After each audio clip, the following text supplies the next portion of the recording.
Majesties, Your Royal Highnesses, distinguished laureates, ladies and gentlemen, I am honored to be here. 500 years ago this year, Spaniard Juan Sebastián Elcano sailed the ship Victoria into Seville, completing the first ever circumnavigation of the world.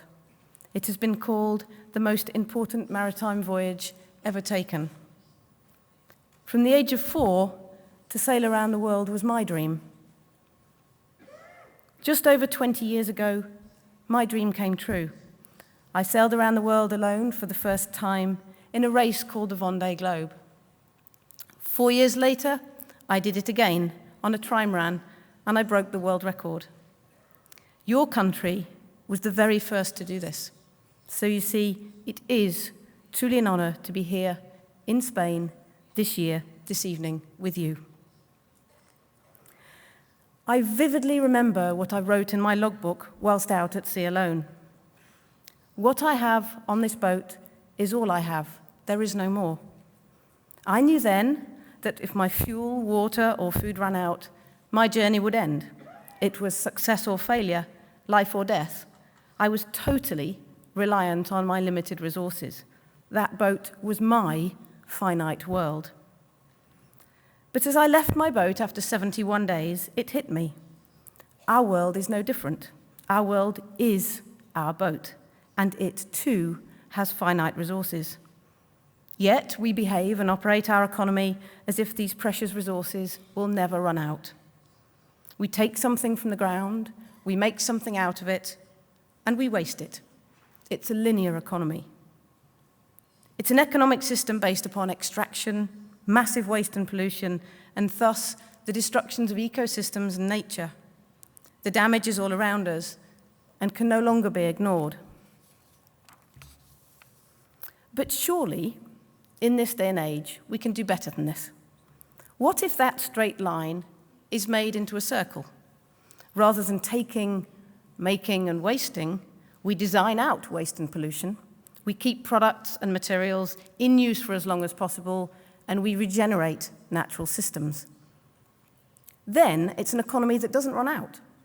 It harnesses innovation and creativity and builds long-term economic growth whilst making the world a better place. This is not mere theory. The opportunity of a circular economy is being increasingly adopted worldwide by business leaders and policymakers, and to that very point, Spain, you are amongst the front runners of this global transition, having adopted it in your 2030 circular plan.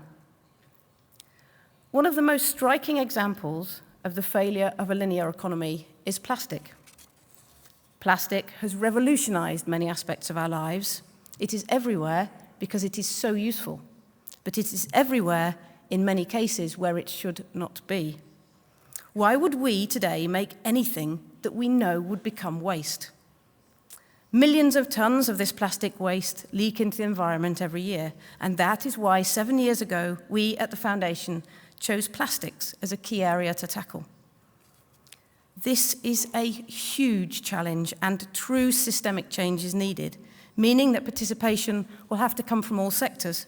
Businesses and their designers and marketeers, material managers, financiers, policymakers, and consumers all over the world will need to play a role. The good news is that this really is starting to happen. Companies are already investing billions of dollars on this transition, and governments such as yours are bringing in national plans. But much more needs to be done, and here there is real hope. Earlier this year, Spain joined other countries of the United Nations to negotiate a global treaty to tackle plastic pollution. This is a once-in-a-generation opportunity. The Foundation, working with the World Wildlife Fund, is supporting businesses and policymakers as these negotiations begin, pushing for the very highest levels of ambition. The logic of a circular economy goes way beyond plastics. It's a much bigger agenda. Focusing on the cause rather than the symptoms, it allows us to address some of our world's most pressing global challenges. It's about growing our biodiversity, regenerating our natural resources, fixing our climate. What an achievement that would be if we were the generation that allowed future ones to pass on a planet that is healthier. one that has a thriving economy growing alongside nature rather than against it. If ambition is matched with action, we can do this. Just like your circumnavigation 500 years ago, you need a first to inspire. My thanks again to the jury for this award, and my eternal thanks to the team at the Foundation, without whom none of this would have happened.